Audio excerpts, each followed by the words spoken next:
ಸ್ವಾದ ಸರೋವರಕ್ಕೆ ಸ್ವಾಗತ. ನಾನು ಲತಾ ಜಯರಾಮ್. ನಮಸ್ಕಾರ ವೀಕ್ಷಕರೇ. ಹಬ್ಬ ಬಂತು, ಸಂಕ್ರಾಂತಿ ಬಂತು, ಎಲ್ಲರೂ ಬ್ಯುಸಿಯಾಗಿ ತಯಾರಿ ಮಾಡ್ತಾ ಇರಬೇಕು. ಹಬ್ಬದ ದಿನ ಅಂತೂ ನಾವು ಪೊಂಗಲು ಸಕ್ಕರೆ ಪೊಂಗಲ್ ಮಾಡ್ತೀವಪ್ಪ. ಅದಕ್ಕೋಸ್ಕರ ನೀವು ಮಾಡ್ಕೋಬಹುದು ಅಂತ ಹೇಳಿ ಇವತ್ತು ಪೊಂಗಲು ಸಕ್ಕರೆ ಪೊಂಗಲು ಎರಡನ್ನೂ ಸುಲಭ ರೀತಿಯಲ್ಲಿ ಹೇಗೆ ಮಾಡ್ಬೋದು, ಬೇಗ ಹೇಗೆ ಮಾಡ್ಬೋದು ಅಂತ ತೋರಿಸಿದ್ದೀನಿ. ಪೂರ್ತಿನ ವಿಡಿಯೋ ಕೊನೆವರೆಗೂ ನೋಡಿ ಅದನ್ನು ಫಾಲೋ ಮಾಡಿ ಹಬ್ಬದ ದಿನ ನೀವು ಪೊಂಗಲು ಸಕ್ಕರೆ ಪೊಂಗಲು ಎರಡೂ ಮಾಡಿ ಕೃಷ್ಣನಿಗೆ ಅರ್ಪಿಸಿ. ನಾನು ಇವತ್ತು ಮಾಡಿ ನಿಮಗೆ ತೋರಿಸಿದ್ದೀನಿ. ಇದನ್ನ ದೇವರ ನೈವೇದ್ಯ ಆಗಿದೆ. ನಮ್ಮ ಕೃಷ್ಣ ಪ್ರೀತಿಯಾಗಿ ತಿಂದಿರ್ತಾನೆ. ಈಗ ನಾವು ಅದನ್ನ ಪ್ರಸಾದ ರೂಪದಲ್ಲಿ ಸ್ವೀಕರಿಸ್ತೀವಿ. ಈಗ ಮಾಡೋದು ನೋಡೋಣ. ಸಂಕ್ರಾಂತಿ ಹಬ್ಬಕ್ಕೆ ಪೊಂಗಲು ಮತ್ತೆ ಸಕ್ಕರೆ ಪೊಂಗಲ್ ಮಾಡೋಕ್ಕೆ ನಾನು 1.5 ಕಪ್ ಅಷ್ಟು ಹೆಸರು ಬೇಳೆ ತಗೊಂಡಿದ್ದೀನಿ. ಈ ಎರಡನ್ನು ಈ 1 ಕಪ್ಪು ಮತ್ತೆ ಇನ್ನೊಂದು ಅರ್ಧ ಕಪ್ಪು. ಇದು ಪೊಂಗಲು ಸಕ್ಕರೆ ಪೊಂಗಲ್ ಎರಡಕ್ಕೂ ಸೇರಿ ಇದನ್ನ ಸ್ವಲ್ಪ ಗಮ್ಮಂತ ಪರಿಮಳ ಬರಬೇಕು ಮತ್ತೆ ಬಣ್ಣ ಬದಲಾಗಬೇಕು. ಅಷ್ಟವರೆಗೂ ಚೆನ್ನಾಗಿ ಲೋ ಫ್ಲೇಮಲ್ಲಿ ರೋಸ್ಟ್ ಮಾಡ್ಕೊಂಡ್ಬಿಡೋಣ. ಚೆನ್ನಾಗಿ ಹುರ್ಕೊಳ್ಳೋಣ.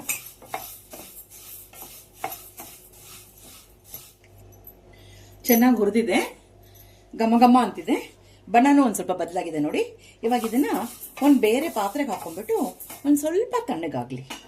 ಪೂರ್ತಿ ತಣ್ಣಗಾಗ್ಬೇಕಂತಲ್ಲ, ಸ್ವಲ್ಪ ಬೆಚ್ಚಗಾಗ್ಲಿ.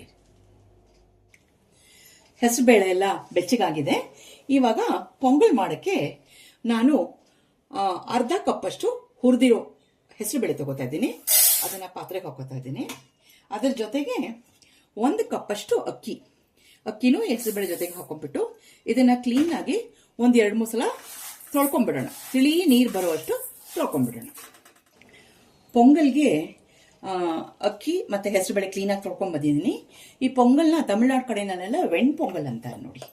ಇವಾಗ ಇದಕ್ಕೆ 1 ಟೀ ಸ್ಪೂನ್ ಅಷ್ಟು ಜೀರಿಗೆ ಹಾಕುತ್ತೀನಿ. ಮತ್ತೆ ಒಂದು ಚಿಟಿಕೆ ಅರಿಶಿನ, 2 ಸ್ಪೂನ್ ಅಷ್ಟು ಕರಗಿಸಿದ್ದೀನಿ ತುಪ್ಪನ. 2 ಸ್ಪೂನ್ ಅಷ್ಟು ತುಪ್ಪ ಹಾಕೊಳ್ಳೋಣ. ಹಾಕೊಂಡ್ಬಿಟ್ಟು ರುಚಿಗೆ ತಕ್ಕಷ್ಟು ಉಪ್ಪು ಈಗಲೇ ಸೇರಿಸ್ಕೊಂಡ್ಬಿಡೋಣ. ಇದನ್ನ ಈಗ ನಾನು ಕುಕ್ಕರ್ ಒಳಗೆ 3-4 ವಿಸಿಲ್ ಬರುವಷ್ಟು ಕೂಗಿಸ್ಕೊತೀನಿ.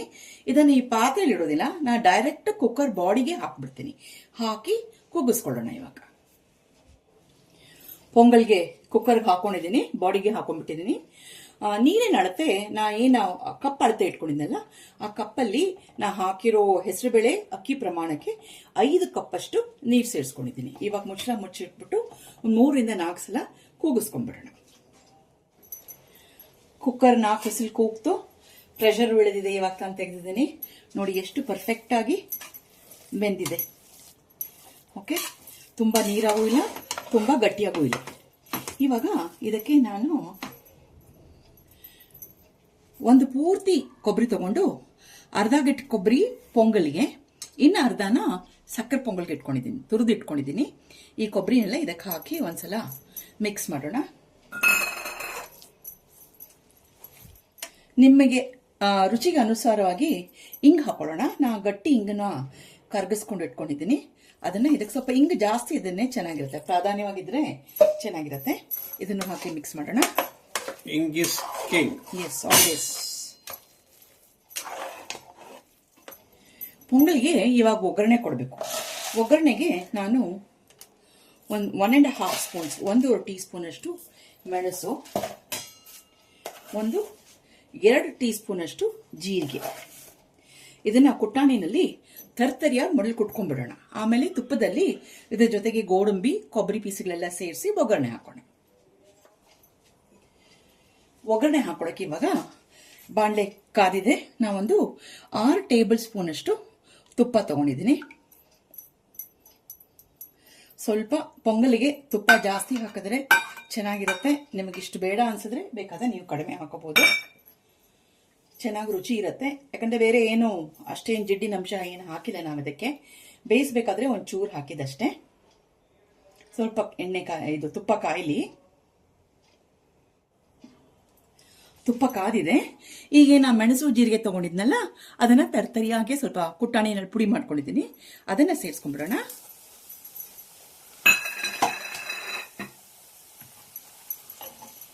ಜೊತೆಗೆ ಕೊಬ್ಬರಿ ಪೀಸ್ ಮಾಡಿ ಇಟ್ಕೊಂಡಿದ್ದೀನಿ, ಅದು ಹಾಕೊಳ್ಳೋಣ. ಆ ಕೊಬ್ಬರಿ ಎಲ್ಲ ನಿಮ್ಮ ಇಚ್ಛಾನುಸಾರ ಎಷ್ಟು ಬೇಕಾದರೂ ಹಾಕೋಬಹುದು. ಅದರ ಜೊತೆಗೆ ಗೋಡಂಬಿನೂ ಹಾಕೋತಾ ಇದ್ದೀನಿ. ಗೋಡಂಬಿ ನಾನು ಒಂದು 20 ರಿಂದ 22 ಪೀಸ್ ಮಾಡಿ ಇಟ್ಕೊಂಡಿದ್ದೀನಿ.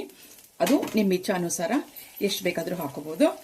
ಇದು ಸಾಂಪ್ರದಾಯಿಕವಾಗಿ ಮಾಡ್ತಿರೋದ್ರಿಂದ ಇದಕ್ಕೆ ನಾನು ಕರಿಬೇವು ಅಥವಾ ಹಸಿ ಮೆಣಸಿನ್ಕಾಯಿ ಏನೂ ಹಾಕಿಲ್ಲ.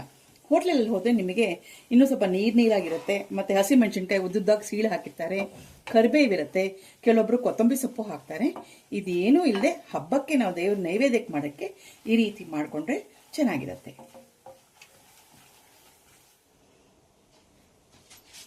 ಒಗ್ಗರಣೆನ ಇವಾಗ ಪೊಂಗಲ್ಗೆ ಮಿಕ್ಸ್ ಮಾಡ್ಬಿಡೋಣ.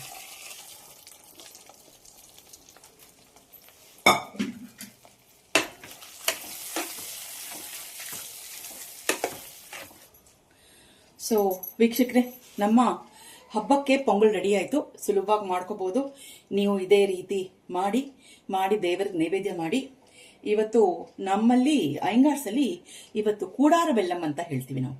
ಈ ಕೂಡಾರ ಬೆಲ್ಲಮಲ್ಲಿ ನಾವು ಪೊಂಗಲು, ಸಕ್ಕರೆ ಪೊಂಗಲು, ಪರ್ಟಿಕ್ಯುಲರ್ಲಿ ಸಕ್ಕರೆ ಪೊಂಗಲು ಮಾಡಿ ದೇವ್ರ ನೈವೇದ್ಯ ಮಾಡ್ತೀವಿ. ನಾ ಹೇಗಿದ್ರು ಸಕ್ಕರೆ ಪೊಂಗಲ್ ಮಾಡ್ತಾ ಇದ್ದೀನಲ್ಲ, ಪೊಂಗಲು ಹಬ್ಬಕ್ಕೆ ನಿಮಗೆ ಮಾಡಿ ತೋರಿಸೋಣ ಅಂತ ಮಾಡಿದ್ದೀನಿ. ಈಗ ರೆಡಿ ಆಗಿದೆ. ಈಗ ಮುಚ್ಚಿಟ್ಬಿಟ್ಟು ಸಕ್ಕರೆ ಪೊಂಗಲ್ ಮಾಡಿಬಿಟ್ಟು ಆಮೇಲೆ ಎರಡನ್ನೂ ಸೇರಿಸಿ ಒಟ್ಟಿಗೆ ದೇವರ ನೈವೇದ್ಯ ಮಾಡೋಣ.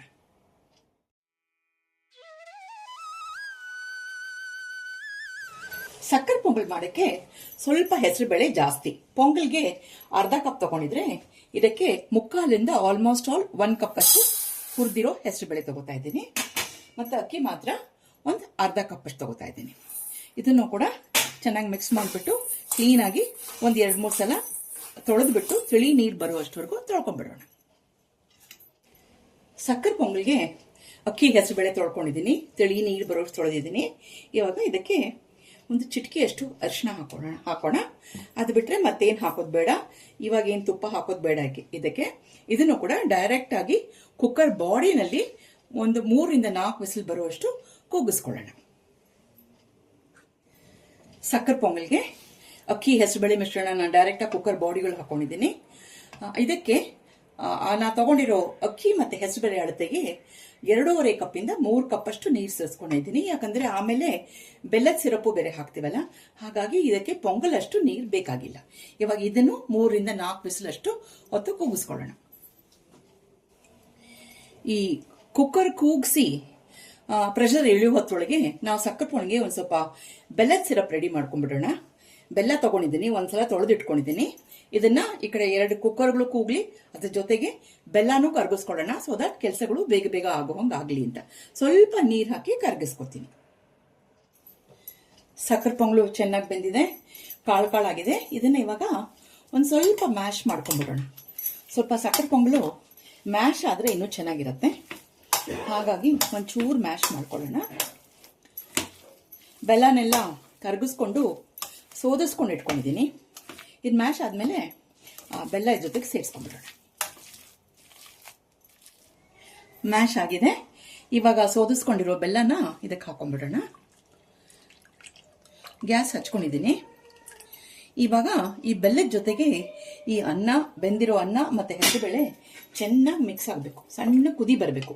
ಅಷ್ಟವರೆಗೂ ಸ್ವಲ್ಪ ತಟ್ಟೆನ ಅಥವಾ ಕುಕ್ಕರ್ ಮುಚ್ಚಳನ ಮುಚ್ಚಿಟ್ಬಿಟ್ಟು ಸ್ವಲ್ಪ ಕುದಿಸ್ಕೊಳ್ಳೋಣ.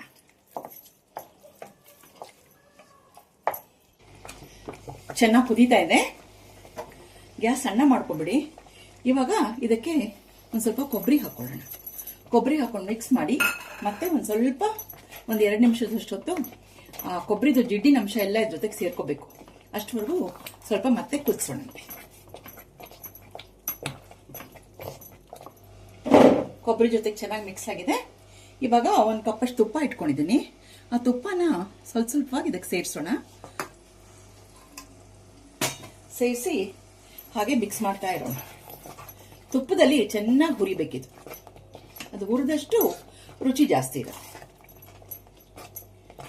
ಯಾವಾಗಲೂ ಮುಚ್ಚಿಡಿ, ಯಾಕಂದರೆ ಸ್ವಲ್ಪ ಸಿಡಿಯತ್ತೆ. ಸೇಫ್ಟಿಗೋಸ್ಕರ ಹಾಕ್ಬಿಟ್ಟು ತುಪ್ಪ ಹಾಕ್ಬಿಟ್ಟು ಸ್ವಲ್ಪ ಮುಚ್ಚಿಟ್ಕೊಳ್ಳಿ. ಮತ್ತೆ ಇನ್ನೊಂದು ಸ್ವಲ್ಪ ತುಪ್ಪ ಆಮೇಲೆ ಸೇರಿಸ್ಕೊಳ್ಳೋಣ. ಇವಾಗ ಇನ್ನೊಂದು ಸ್ವಲ್ಪ ತುಪ್ಪ ಹಾಕೋಣ. ಸ್ವಲ್ಪ ಸಾಕು. ಈ ಉಳಿದಿರೋ ತುಪ್ಪದಲ್ಲಿ ಗೋಡಂಬಿ, ದ್ರಾಕ್ಷಿ, ಕೊಬ್ಬರಿ ಎಲ್ಲ ಒಗ್ಗರಣೆ ಹಾಕೊಳ್ಳೋಣ. ತುಪ್ಪದಲ್ಲಿ ಹುರಿತಿರ್ಬೇಕಾದ್ರೆ ನಾವು ಒಂದು ಸ್ವಲ್ಪ ಏಲಕ್ಕಿ ಪುಡಿ ಸೇರಿಸ್ಕೊಂಡ್ಬಿಡೋಣ. ನಾನೊಂದು 10-12 ಏಲಕ್ಕಿ ಸಪ್ಪೆ ಸಮೇತ ಪುಡಿ ಮಾಡಿ ಇಟ್ಕೊಂಡಿದ್ದೀನಿ. ಅದನ್ನು ಸೇರಿಸ್ಬಿಡೋಣ. ಒಳ್ಳೆ ಪರಿಮಳ ಬರಬೇಕಲ್ವಾ, ಅದಕ್ಕೋಸ್ಕರ ಕಪ್ಪಲ್ಲಿ ಉಳಿದ ತುಪ್ಪ ಹಾಕೊಂಡಿದ್ದೀನಿ. ಇವಾಗ ಇದಕ್ಕೆ ಗೋಡಂಬಿ, ದ್ರಾಕ್ಷಿ ಮತ್ತೆ ಕೊಬ್ಬರಿ ಒಗ್ಗರಣೆ ಕೊಟ್ಬಿಡೋಣ. ನಿಮ್ಮ ಇಚ್ಛಾನುಸಾರ ಗೋಡಂಬಿ,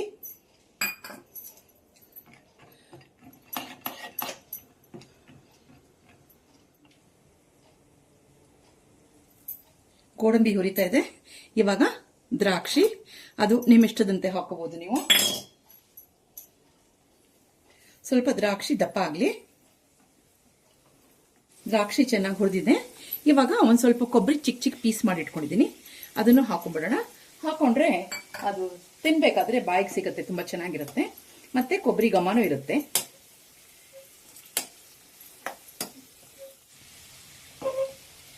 ಒಗ್ಗರಣೆ ಸಿದ್ಧವಾಗಿದೆ. ಇದನ್ನ ಇವಾಗ ಸಕ್ಕರೆ ಪೊಂಗಲ್ಗೆ ಸೇರಿಸೋಣ. ಸಕ್ಕರೆ ಪೊಂಗಲ್ ತುಪ್ಪದಲ್ಲಿ ಚೆನ್ನಾಗಿ ಹುರಿದಿದೆ. ನೋಡಿ ನೋಡಿ ಹೇಗೆ ತುಪ್ಪ ಎಲ್ಲ ಹೊರಗೆ ಬಿಡ್ತಾ ಇದೆ, ಎಲ್ಲ ಹೊರಗೆ ಬಿಟ್ಕೋತಾ ಇದೆ. ಇವಾಗ ನಾವು ಈ ಒಗ್ಗರಣೆನ ಸೇರಿಸ್ಬಿಡೋಣ. ಇದಕ್ಕೆ ಎಷ್ಟು ಬ್ಯೂಟಿಫುಲ್ ಆಗಿ ಕಾಣಿಸ್ತಾ ಇದೆ ನೋಡಿ. ಎಲ್ಲ ಭಗವಂತನಿಗೆ ಪ್ರೀತಿ, ಕೃಷ್ಣನಿಗೆ ಪ್ರೀತಿ.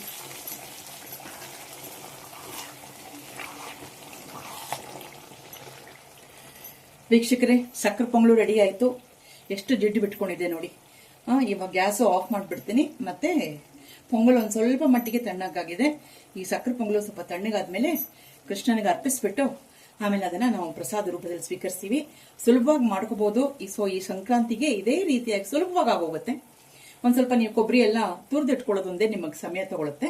ಅದು ಮಾಡಿ ರೆಡಿಯಾಗಿ ಇಟ್ಕೊಂಡು ಮನೇಲಿ ಖಂಡಿತವಾಗಿ ಇದನ್ನ ಮಾಡಿ ದೇವರಿಗೆ ಅರ್ಪಿಸಿ ಅವನ ಆಶೀರ್ವಾದ ಪಡ್ಕೊಳ್ಳೋಣ. ಎಲ್ರಿಗೂ ಅಡ್ವಾನ್ಸ್ ಆಗಿ ಹ್ಯಾಪಿ ಸಂಕ್ರಾಂತಿ. ಸಂಕ್ರಾಂತಿ ಸುಗ್ಗಿ, ಮನೆಯಲ್ಲಿ ಎಲ್ಲಾ ರೀತಿಯ ಸುಗ್ಗಿ ಇರಲಿ, ಮನಸ್ಸು ನೆಮ್ಮದಿ, ಮನಃಶಾಂತಿ, ಆರೋಗ್ಯ ಎಲ್ಲ ಸುಗ್ಗಿ ಕೊಡ್ಲಿ ಅಂತ ಹೇಳಿ ಈ ವಿಡಿಯೋ ಮುಗಿಸ್ತಾ ಇದ್ದೀನಿ. ನಿಮಗೆಲ್ಲ ನಮ್ಮ ವಿಡಿಯೋ ಇಷ್ಟ ಆಗಿತ್ತಂದ್ರೆ ದಯವಿಟ್ಟು ನಮ್ಮ ಸ್ವಾದ ಸರೋವರ ಚಾನೆಲ್ನ ಪೂರ್ತಿ ನೋಡಿ, ಲೈಕು, ಶೇರು, ಸಬ್ಸ್ಕ್ರೈಬ್ ಮಾಡಿ ನಮಗೆ ಸಪೋರ್ಟ್ ಮಾಡಿ. ಮುಂದಿನ ವಿಡಿಯೋ ಸಿಗೋಣ. ಅಷ್ಟವರೆಗೂ ನಮಸ್ಕಾರಗಳು. ಎಲ್ರಿಗೂ ಹ್ಯಾಪಿ ಸಂಕ್ರಾಂತಿ. ವರ್ಷದ ಮೊದಲನೇ ಹಬ್ಬ ಸಂಕ್ರಾಂತಿಯ ಶುಭಾಶಯಗಳು ನಮ್ಮ ಸ್ವಾದ ಸರೋವರ ಕಡೆಯಿಂದ.